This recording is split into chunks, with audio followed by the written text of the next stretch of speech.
Oi, gente, tudo bem? Hoje é o Dia Mundial da Aquarela, é um dia que não é tão assim comemorado, né? Nem sei se todo mundo sabe que tem essa data.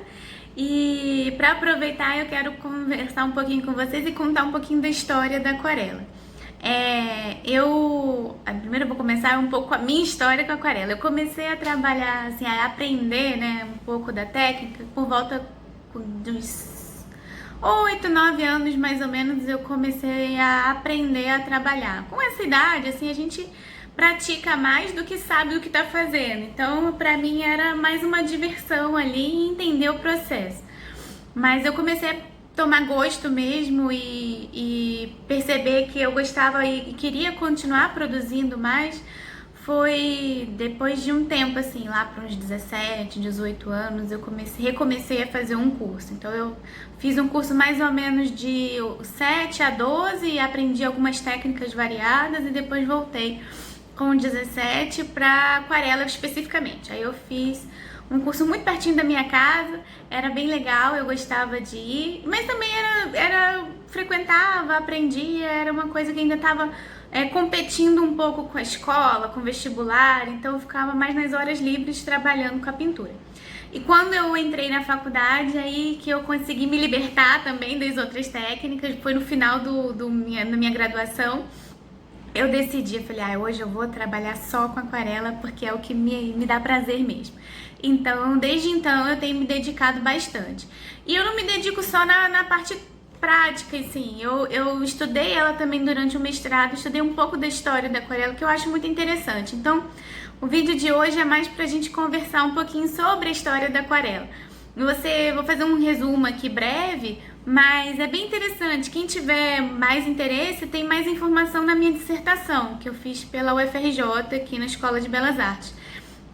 Então, um dos capítulos conta um pouco da história da aquarela. E ela se resume assim: a gente não pode dizer que a aquarela existiu desde sempre, porque há umas pequenas variações, mas a gente vai encontrar resquícios e produções muito próximas da técnica da aquarela desde as produções pictóricas egípcias, tanto nas paredes quanto nos papiros. Na época não era papel que eles trabalhavam com papiro. A diferença de papel para papiro é que o papiro é feito com a própria planta do papiro no momento de entrelaçamento das fibras, e prensa você tem uma folha, que é muito parecida, né, visualmente com a folha que a gente vai estar trabalhando de papel, mas ela tem uma coloração diversa, uma resistência também de outra maneira, enfim.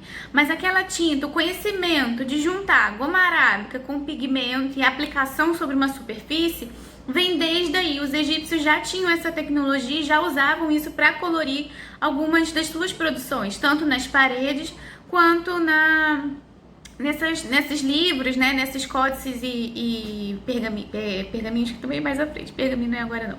E esses códices que eles trabalhavam com o papiro. Esse conhecimento vai passando, né, para pequenas outras civilizações de outras regiões, e a gente vai ver mesmo a aquarela dar uma ressurgida um pouco na Idade Média também, já com essas produções das iluminuras, que são aqueles livros decorados com aquelas produções aí sim em cima do pergaminho, que também não é propriamente dita uma aquarela. Você vai ter a junção de goma arábica com pigmento, mas também pode ter outras gomas aparecendo nessas pinturas. E esses pigmentos também era uma coisa meio feita em processos, né?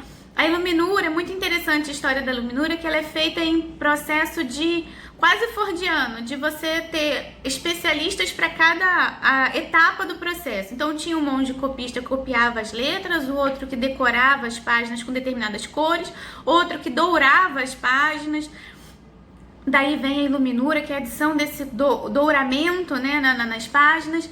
E aí você vai ter o monge só produtor de tintas. Então, às vezes, você pode ter uma mescla de um pouco de tudo, porque era o que se usava na época. Então, você não vai ter uma garantia de que eles trabalhavam especificamente com aquarela, mas sim a noção da mistura de pigmento com a goma arábica, que é a base da aquarela, ela já vem desde muito antigamente. A gente vai ter uma descrição específica dessa produção e uma orientação a outros artistas com Cennino Cennini. Eu agora me perdi um pouco na data, mas acredito que ele seja século XIII, mais ou menos. E aí a gente vai ter essas indicações já de uma ideia de técnica, e essa ideia começa a ser passada até manuscrita, porque o Chenin tem um livro escrito O Livro da Arte, e aí nele ele vai inserindo soluções de várias técnicas para você, ou a quem tá lendo, um jovem artista, ou então um artista que já conhece, assim, ter um processo, um livro de processos. E lá ele vai estar descrevendo também como se faz o trabalho com a aquarela. Nessa época, a aquarela está muito aliada com o desenho, então ela vai acabar aparecendo mais como uma forma de claro escuro, de sombreamento. Então vai estar no sépio, sanguínea, tons de nanquim, coisas e variações assim. A gente não vai ver essa aquarela tão colorida como a gente trabalha hoje. E ela vai perdurar nesse momento por bastante tempo. E a gente vai ver esse uso prévio de um desenho, de uma ideia de rascunho, feito tanto com carvão, ponta de prata, grafite que vem depois. E a aquarela tá ali naquele meio de processo de claro escuro, de rascunho mesmo. De ideia, né? Processamento de ideia. Uma das coisas que eu acho bem bonita na aquarela, quando ela é usada também com esse rascunho, é essa ideia do processamento da ideia. Quando eu vejo um caderno de um artista, pra mim, é como se eu estivesse ali muito próxima dele, né? Tem muitos artistas que a gente vai ver o trabalho finalizado a óleo, porque era o que se fazia em não é muito tempo atrás, uma técnica que ela perdura mais, ela impacta mais, então ela tá sempre, a gente vai ver nos museus, a gente vê muitos dos quadros finalizados a óleo por conta disso. Mas aquele quadro, ele é pensado e colocado dentro de uma série de rigores e modas de época, né? Enquanto a aquarela é muito, muito livre. E aí quando você vê um caderno do artista, às vezes vê um estudo que virou um quadro a óleo, você vê como você tá próximo dele, assim, próximo daquela primeira ideia, da sua expressão mais livre. E aí é isso que também me apaixona um pouco. Quando eu vejo o trabalho de outro artista, eu vejo que ele está muito próximo de uma ideia, assim, muito próximo do que estava na mente dele, ou de uma percepção sem muitos filtros e rigores de uma determinada época. E, enfim, então a gente vai ter esses cadernos começando a aparecer também dos artistas um pouco mais próximos já do século XIX. Então a gente vai ter, na antiguidade, a aquarela com os egípcios e algumas civilizações mais próximas que absorveram essa cultura do desenho. Ou do registro. A gente vai ter na medievalidade alguns dos monges copistas, ou então alguns livros de ciência também vão aparecer, ilustrações de desenho. Então essa época medieval que começa a ter uma produção ilustrativa e uma produção escrita, né, já de livros e informação, quando vem ilustrada, vem com uma coisa próxima de uma ideia da aquarela. E aí a gente vai ter o Chenin descrevendo o processo já para artistas mesmo, trabalhando com essa ideia da iluminação do claro escuro, de um registro de volume, né, de uma aguada que pudesse dar essa sensação. E aí ela fica, né, a aquarela vai ficar por um tempo assim um pouco mais voltada para o estudo. E aí ela vai sendo também desenvolvida de algumas outras maneiras. Quando a gente começa a ter uma sociedade com os rigores de etiqueta e coisas afins, a gente tem a aquarela já pela educação do jovem. Então a gente vai ver isso que acontece na Inglaterra. Tem um momento no século XVII que a aquarela vira quase que uma obrigatoriedade do jovem homem para pintar. Essa obrigatoriedade seria porque se ele um dia fosse se candidatar a uma vaga de exército, enfim, outra força, ele poderia facilmente descrever aquele plano onde ele estava, ele poderia desenhar a geografia local, ele poderia aquarelar pintando aquilo de uma forma de uma observação da natureza, voltada para um mapeamento, uma informação mesmo que fosse ficar restrita para o seu país. Então eles faziam isso. Um jovem bem educado, além de várias outras disciplinas, aprendia a desenhar e aquarelar. Com um pouquinho de tempo, esse jovem passa a ser a jovem, e ela que vai ficar em casa, né, uma prenda, ela aprende a bordar, pintar como forma de seu passatempo. Uma jovem Todos esses jovens com essas educações são jovens mais da elite. Não, a gente não vai ter essa oportunidade tanto das pessoas tão mais pobres assim. Mas dos jovens que têm acesso à educação, acabava vindo essa ideia artística junto, né? Como um passatempo, uma prenda, na verdade, né? Não é só um passatempo. Ela vinha como a minha filha sabe bordar, pintar, ela é uma jovem prendada, ela sabe fazer várias coisas e seria uma dona de casa com requisitos muito bons, né? Então ela também aprenderia a pintar. Então a gente vai ter vários braços acontecendo para essa nossa técnica que a gente aqui é apaixonado. Então ela vai entrar na educação do menino como uma forma de descrever o seu local, o seu processo de observação para sua corte, né? E a mulher, ela já entraria nessa prenda, né? Nessa mais uma coisa para ela se orgulhar daquela educação que ela teve. Então, além das coisas pequenas do cuido da casa, ela também poderia saber pintar. Então, são braços que vão acontecendo.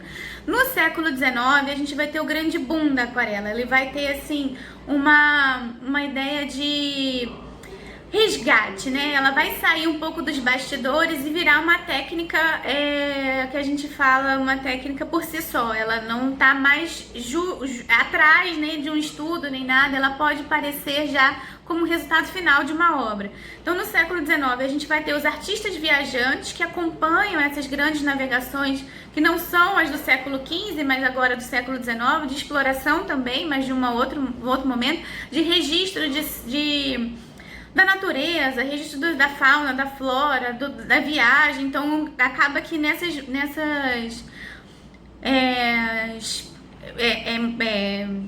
a gente vai ter essas explorações que vão acontecer principalmente nas colônias, saindo da Europa, vindo para as colônias. A gente vai ter muitos artistas acompanhando. E aí, não eram só formadas de artistas, você tinha o organizador, né, dessa expedição. Ele normalmente era a pessoa que lidava com quase tudo. Então você vai ter como se fossem astrônomos, antropólogos e naturalistas, tudo isso na figura de uma pessoa só. E ela tinha lá como seu objetivo principal coordenar todas essas pessoas, e o artista estava ali para registro. Então às vezes iam 1 ou 2 artistas, ou então os artistas iam abandonando as expedições e trocavam por outros. Isso era comum. Então os artistas já sabiam desenhar e pintar, eles vinham fazer esse tipo de atividade para registro também. Não eram só para pinturas acadêmicas nem nada, eles também trabalhavam para a ciência. Então a aquarela trabalhou muito tempo para a ciência, né? Ela quase tá junta, desde das primeiras ideias, ela tá junta com a ciência ali. E quando é o século XIX, essas expedições aproveitam bastante os artistas que estavam à disposição, bons aquarelistas, né? E aí a gente vai ter coisas muito interessantes acontecendo, porque além dos artistas estarem mais propensos a trabalhar, a produzir muito, a gente tem muitos cadernos, muitas viagens acontecendo, muitos artistas explorando o mundo e pintando. A gente vai ter as fábricas de tinta começando a entender a necessidade desses artistas e produzirem coisas interessantes. Então a gente vai ter a Derwent, que é final do século XVIII, a gente vai ter a Winsor & Newton, que é início do século XIX. Algumas outras marcas vão ser um pouco mais de fim de século XIX. Então as tintas estão começando a vir nos tubinhos, coisas mais práticas para esse artista sair e poder levar seu material. Essa é uma das vantagens da aquarela em cima de outras técnicas, porque você pode colorir levando seu material, e é um material que não requer muito recurso. Você pode parar em qualquer cantinho, pintar, levar uma caixinha com uma meia dúzia de cores, você já consegue fazer misturas interessantes, um caderno pequeno, um pincel ou 2, e você já registra bastante coisa. Então uma das vantagens, né, de ser escolhida pelos artistas viajantes, a maioria deles, a aquarela, é por conta disso. E a gente vai ter no século XX essa aquarela, né, que ganhou força no século XIX. No século XX ela já começa a ser meio de expressão artística mesmo, ela já não está mais nem trabalhando tanto assim para a ciência. Aliás, ela continua trabalhando até hoje, mas você vai ver artistas fazendo suas expressões próprias com a própria técnica da aquarela, não só mais com a tinta a óleo ou com outras mais nobres, né? Nobres, digamos assim, que já eram mais conceituadas nas academias de arte e nos salões.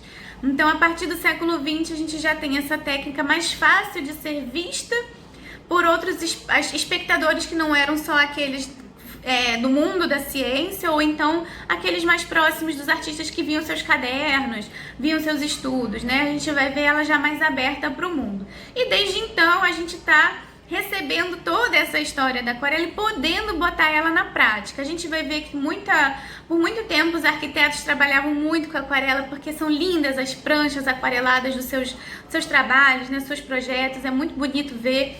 Os ilustradores científicos, os botânicos, que é da onde eu acabei estudando muito, que é uma coisa que eu me realizo fazendo e acho muito bonito, as flores, as plantas, a natureza. Estudei bastante esses artistas viajantes, que eles são muito interessantes também, por conta de suas observações, né? Era uma época propícia e aqui também na nossa Escola de Belas Artes a gente vai ter alguns professores que aprenderam essa técnica, que não era também tantos os artistas que faziam isso não. Então eles aprenderam essa técnica, eles entendiam que era bom também para seus alunos fazer esse tipo de trabalho, principalmente durante o século XIX, porque como essas expedições eram um boom mundial, eles também podiam estar prestando seus serviços a expedições que vinham de fora. A gente teve poucas expedições promovidas pelo Brasil, mas eram muitas expedições de outros países que o Brasil recebia em determinadas épocas. Então acaba que alguns artistas nossos também foram fazer parte dessas expedições por conta desse incentivo que a própria escola deu em algum momento. A aquarela na Escola de Belas Artes ela vai e volta, não tem um segmento tão assim contínuo não, às vezes é interessante isso, eu vejo que tem muita gente se interessando, mas ela é uma disciplina, hoje em dia tem, a professora foi minha professora, ela é maravilhosa, que é a artista Lourdes Barreto. Mas mesmo assim, há um tempo atrás ela já não apareceu, agora ela tem. Se ela sair também pode ser que a gente não sabe se vai continuar. Quem é que vai estar lá disposto a dar essa aula? Enfim, é uma disciplina que no nosso meio acadêmico ela vai e volta muito, mas eu vejo que mundialmente ela é uma técnica muito apreciada, né? Essa é a história da aquarela ocidental. Eu não tenho conhecimento da história da aquarela oriental, porque ela é muito mais antiga do que a nossa produção artística, mas ela também é muito presente na cultura, então é uma coisa quase que espiritual, uma pintura oriental, e aí precisa de um pouco mais de estudo e de recurso, mas esse movimento ocidental da produção, ele tem essa breve história, que eu acho muito interessante. Então, se alguém tiver alguma dúvida ou quiser saber um pouquinho mais, pode me mandar uma mensagem que eu vou estar muito disponível para responder, porque é uma história que me encanta demais, assim, é uma história de uma técnica que eu me apaixonei desde sempre e tento todo dia melhorar ela e alcançar vários efeitos, e acho de uma oportunidade enorme eu estar aqui no meu ateliê vivendo da aquarela, ensinando aquarela para várias pessoas e podendo compartilhar aqui com vocês todas essas informações. Então, para quem assistiu o vídeo até o final, a gente vai estar sorteando hoje um super kit, então fiquem à vontade aí para ir na nossa foto oficial do sorteio.